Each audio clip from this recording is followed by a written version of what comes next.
अस्सलाम वालेकुम 10th class बच्चों, कैसे हैं आप? उम्मीद है कि सब खैरियत से होंगे। बेटा आज हम लोगों ने करना है 15.11 एग्जाम्पल करनी है और साथ साथ ये एग्जाम्पल भी करेंगे और जो हमारे एम्पिरिकल फार्मूले में ये पॉइंट्स रह गए थे जो मैंने आपको बताया था कि हम एग्जाम्पल के साथ साथ इसको डिस्कस करेंगे, तो वो भी हम साथ साथ डिस्कस करेंगे। इससे आपको अच्छी समझ आएगी। ठीक है, सबसे पहले हम जो है वो इसकी एग्जाम्पल पढ़ लेते हैं। एग्जाम्पल में क्या है हमारे पास? एग्जाम्पल में वो कह रहे हैं कि आपने the percentage composition of a compound shows it to contain 25.26% magnesium and 74.74% chlorine. वो कहते हैं एक कंपाउंड की परसेंटेज कंपोजिशन है और उसमें कितना जो है मैग्नीशियम है, इतने वो कहते हैं परसेंट मैग्नीशियम है और इतने परसेंट उसमें क्लोरीन है। आपने उनका एम्पिरिकल फार्मूला मालूम करना है। तो एम्पिरिकल फार्मूला मालूम करने के लिए हम सबसे पहले क्या करेंगे? सबसे पहले देखें पॉइंट में वो क्या कह रहे हैं। सबसे पहले वो पॉइंट में कह रहे हैं कि आपने जो है determine the percentage composition of the compound. सबसे पहले आपने परसेंटेज कंपोजिशन ऑफ कंपाउंड मालूम करनी है। तो परसेंटेज कंपोजिशन आपको पता है क्या है? परसेंटेज कंपोजिशन वो सवाल में हमें दी हुई है। क्वेश्चन में हमें परसेंटेज कंपोजिशन दी हुई है। आप लिख लें कि परसेंटेज, ठीक है ना, ऑफ मैग्नीशियम की कितनी है परसेंटेज कंपोजिशन? 25.26% है। इसी तरह परसेंटेज कंपोजिशन ऑफ जो है कैल्शियम की,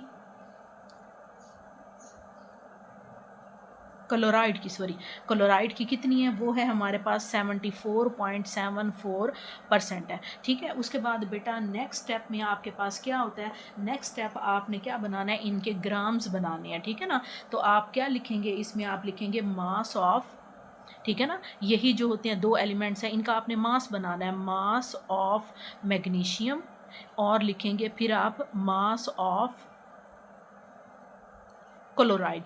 अब मास किस तरह बनाएंगे यही आपने सेम लिख देना है और साथ आपने ग्राम, मास के लिए ग्राम लगा देना है। ठीक है, सेम वैल्यू मैं लिख रही हूँ और साथ मैं मास के लिए ग्राम लगा दूंगी। ठीक है, अब आपने क्या करना है? अब आपने देखें पॉइंट में वो क्या कह रहा है।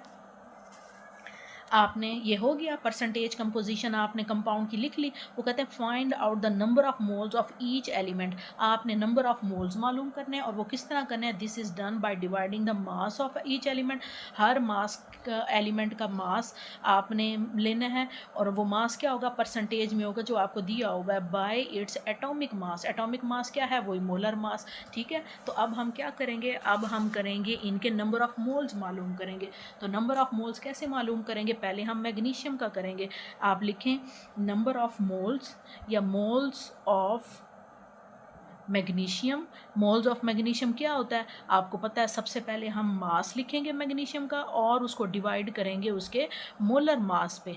ठीक है, मोल्स ऑफ मैग्नीशियम का क्या फार्मूला है? मोल्स ऑफ मैग्नीशियम का फार्मूला है mass divided by molar mass. अब आप मास बताएं कितना है मैग्नीशियम का? ये आपने जो है मास आपने निकाला होगा ऊपर 25.26। ठीक है, ये मास आ गया आपका। और अब मैग्नीशियम का जो मोलर मास है वो आपने पीरियोडिक टेबल से खुद याद करना है। ठीक है, वो आ गया 24। तो इन दोनों को जब मैं सॉल्व करूँगी, डिवाइड करूँगी, तो आंसर आ जाएगा 1.05 मोल्स।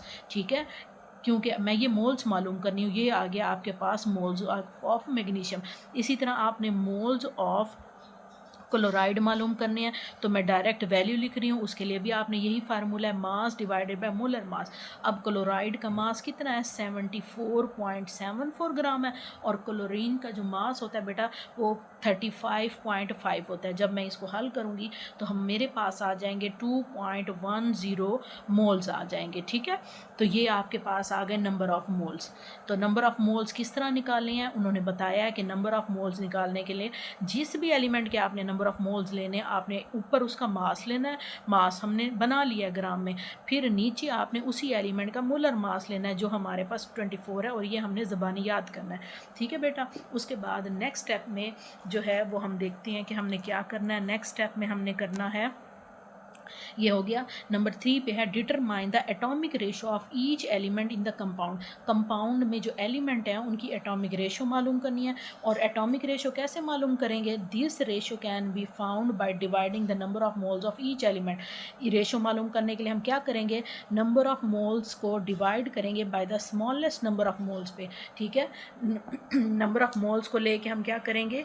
जो हमारे पास स्मॉलेस्ट नंबर ऑफ मोल्स होंगे उस पर हम डिवाइड करेंगे। जैसे मिसाल के तौर पर अगर मैं आपसे कहती हूँ कि हम जो है पहले मैग्नीशियम की जो है वो मालूम करते हैं, ठीक है ना। मैग्नीशियम और क्लोराइड इन दोनों की हमने एटॉमिक रेशो मालूम करनी है। तो एटॉमिक सबसे पहले आप मैग्नीशियम के नंबर ऑफ मोल्स क्या हैं आपके पास?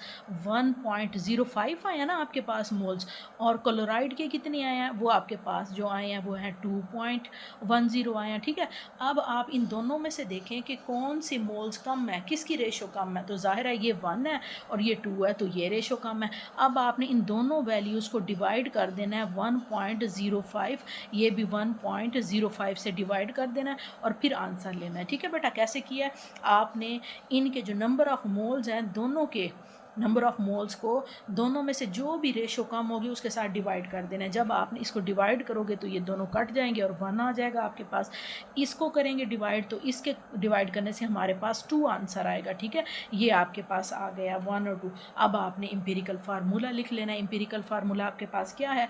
पहले मैग्नीशियम था, मैग्नीशियम, अब ये 1 है। सबस्क्रिप्ट एक होता है सुपरस्क्रिप्ट, एक होता है सबस्क्रिप्ट। सबस्क्रिप्ट होता है ये वाली जगह नीचे। तो यहाँ आपने जो भी इसके आए हैं रेशो, जो एटॉमिक रेशो आई है वो लिखनी है। अब 1 आती है तो 1 हम नहीं लिखते। 2 जो है वो क्लोराइड के साथ, क्लोरीन के साथ हम 2 लिख लेंगे।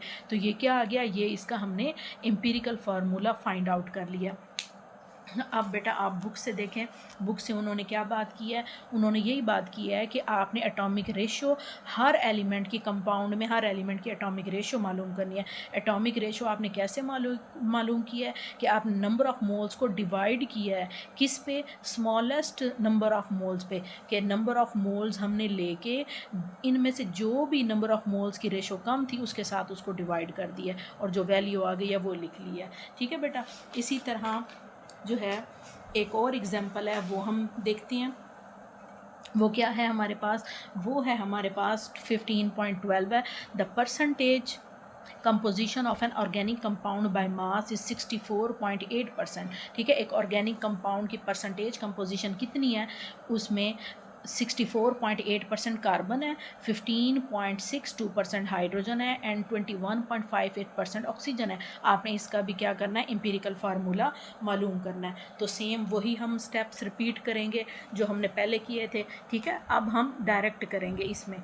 सबसे पहले हमने क्या करना है? सबसे पहले हमने जो भी हमें क्वेश्चन में जो दी हुई है, परसेंटेज दी हुई है, वो हमने इसमें लिखनी है। पहले स्टेप में क्या था? उन्होंने कहा था कि आप जो है परसेंटेज लिखें। तो हम लिखेंगे सबसे पहले परसेंटेज ऑफ कार्बन कितनी आई है? कार्बन की 64.8%, ये हमें दिया हुआ था। फिर उन्होंने परसेंटेज, आपने यहाँ परसेंटेज कंपोजिशन लिखनी है। Percentage of hydrogen, percentage of hydrogen कितनी है वो हमें उन्होंने बताई है, 15.62% है।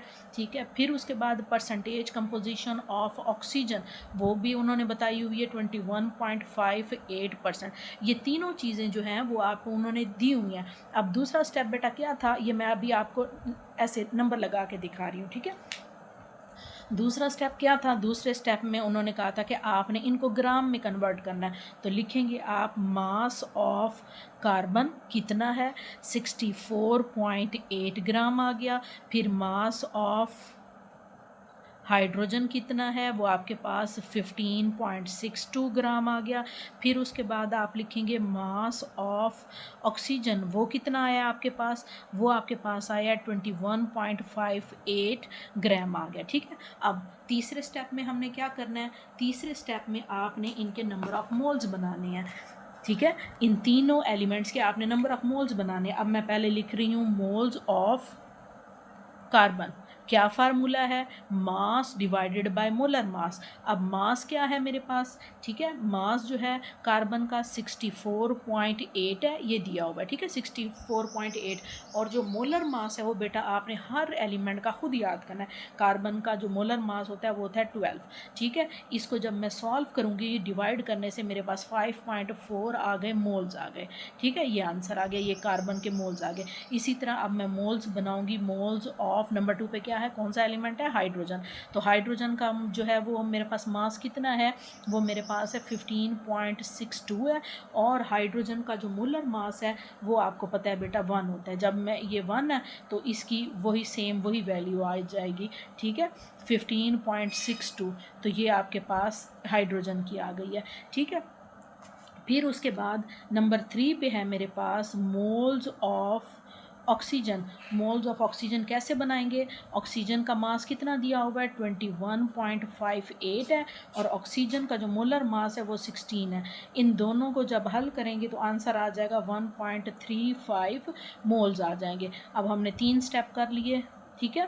पहले स्टेप में हमने क्या किया है, पहले स्टेप में हमने हमें जो उन्होंने परसेंटेज दी हुई थी वो हमने सबकी परसेंटेज एक एक करके लिख ली। दूसरे स्टेप में हमने जो है वो इस परसेंटेज के साथ ग्राम लगाया और हमने बताया कि ये इनके अब मास बन गए हैं। तीसरे स्टेप में हमने क्या किया है, तीसरे स्टेप में हमने मोल्स बना लिए हैं तीनों एलिमेंट्स के। कैसे बनाया, ऊपर मास रखा है, नीचे मोलर मास रखा है। मोलर मास हमने सब के खुद याद करने हैं जबकि मास आपको दिए हुए हैं, ठीक है। उसके बाद नंबर ऑफ़ मोल्स बन गए। नंबर ऑफ़ मोल्स के बाद बेटा आपको लास्ट स्टेप है, उसमें क्या करते हैं, उसमें हम करते हैं एटॉमिक रेशो बनाते हैं। तो एटॉमिक रेशो हमने कैसे बनानी है, एटॉमिक रेशो के लिए हम क्या करेंगे, सबसे पहले हम कार्बन की बना रहे हैं, पहला एलिमेंट कार्बन है ना। अब कार्बन की ये देखें, कार्बन की आपके पास जो है नंबर ऑफ़ मोल्स कितनी है, वो है 5.4 है, ठीक है। फिर उसके बाद हाइड्रोजन की कितनी है आपके पास, हाइड्रोजन के 15.62 हैं, पहले लिख लें 15.62 हैं। फिर उसके बाद ऑक्सीजन के कितने हैं, ऑक्सीजन के आपके पास थे 1.35 molar ratio, atomic ratio sorry. अच्छा, अब आप इन तीनों रेशोज़ में से देखें कि कौन सी ऐसी रेशो है जो सबसे कम है, जिसकी परसेंटेज जो है वो सबसे कम है। ये 5 है, ये 15 है, ये 1 है। तो इसका मतलब है ये वाली जो परसेंटेज है मोल्स की ये सबसे कम है। अब हम क्या करेंगे, एटॉमिक रेशो बनाने के लिए सब के नंबर ऑफ़ मोल्स को स्मॉलेस्ट रेशो के साथ डिवाइड कर देंगे। ये मैं चेंज कर देती हूँ इस तरह, 1.35 आ गया, यहाँ भी 1.35 आ गया, यहाँ भी 1.35 आ गया। देखें बेटा ये तो हो गया, कट गया। इसका क्या आंसर आ जाएगा, इसका आंसर आ जाएगा 1। इसको जब सॉल्व करूँगी इसका आंसर मेरे पास आ जाएगा 4, और इसको जब मैं डिवाइड करूँगी इसका आंसर आ जाएगा मेरे पास 10, ठीक है। अब हम करेंगे, अब हमने इनका एम्पिरिकल फार्मूला लिखना है, ठीक है। कैसे लिखेंगे एम्पिरिकल फार्मूला, मैं यहीं लिख देती हूँ। पहले नंबर पे कार्बन है, दूसरे नंबर पे हाइड्रोजन है, और तीसरे नंबर पे मेरे पास ऑक्सीजन है। तो अब मैंने कार्बन कितना है मेरे पास 4 है, वो मैंने इसके सबस्क्रिप्ट में लिखना है। हाइड्रोजन कितना है 10 है, ठीक है, वो भी सबस्क्रिप्ट में। ऑक्सीजन 1 है, 1 नहीं लिखते, ठीक है। तो ये आ गया इसका एम्पिरिकल फार्मूला आ गया जो उन्होंने ऑर्गेनिक कंपाउंड हमें दिया था और उसकी परसेंटेज हमें दी थी, ठीक है। उसके बाद बेटा देखें ये आखिरी लास्ट 2 पॉइंट थे यहाँ, ये जो है ये पढ़ लेती हैं हम लोग। इसमें वो क्या कह रहा है, इसमें कह रहा है if the atomic ratio obtain is simple whole number. वो कहते हैं कि अगर ये जो आपके पास रेशो आई है एटॉमिक रेशो, ये सिंपल होल नंबर में आई है। होल नंबर यही होती है ना, 1 2 गिनती जो भी है डेसिमल के अलावा। अगर वो कहते हैं इस तरह आई है फिर तो ठीक है, आप सब स्क्रिप्ट में लिख लें उन एलिमेंट्स के। अगर वो कहते हैं if it gives the empirical formula, empirical formula आप लिख लें, लेकिन अगर otherwise multiply this ratio, otherwise का क्या मतलब, अगर होल नंबर नहीं आती, कोई डेसिमल में आ जाती है, फिर क्या करना है, फिर आपने इस रेशो को किसी सूटेबल डिजिट के साथ, सूटेबल नंबर के साथ मल्टीप्लाई करना है to get the whole number ratio. तब तक मल्टीप्लाई करना है जब तक आपके पास कोई होल नंबर ना आ जाए। मिसाल के तौर पर मेरे पास यहाँ आ गई थी 4 की बजाय आ जाए 0.7 आ जाए, तो मैंने 0.7 को पहले 2 से मल्टीप्लाई करूँगी, देखूँगी होल नंबर आया या नहीं, नहीं आया तो फिर 3 से करूँगी, फिर देखूँगी होल नंबर आया या नहीं, अगर नहीं आया तो फिर 4 से। आप ऐसे करते जाएंगे, किसी न किसी नंबर के साथ मल्टीप्लाई करने से वो कन्वर्ट हो जाएगा होल नंबर में। तो आपने क्या करना है, उसको सूटेबल डिजिट के साथ मल्टीप्लाई करके होल नंबर में कन्वर्ट कर देना है। हमारे पास इन दोनों एग्जाम्पल्स में हमारे पास होल नंबर में रेशो आई थी।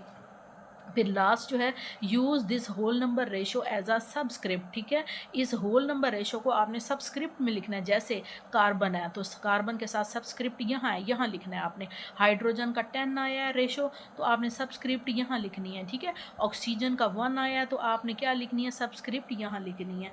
For elements to get the empirical formula, इससे आप क्या कर लोगे, इम्पेरिकल फार्मूला आप हासिल कर लोगे। ठीक है बेटा, तो ये हमारे पास आज का लेक्चर था। उम्मीद है कि आपको पसंद आया होगा। मैंने कोशिश की है कि आपको जो है सिंपल से सिंपल तरीके से समझाऊं। ठीक है बेटा, और चैनल को लाजमी सब्सक्राइब करें, दोस्तों के साथ शेयर करें। अल्लाह हाफिज़, नेक्स्ट लेक्चर के लिए।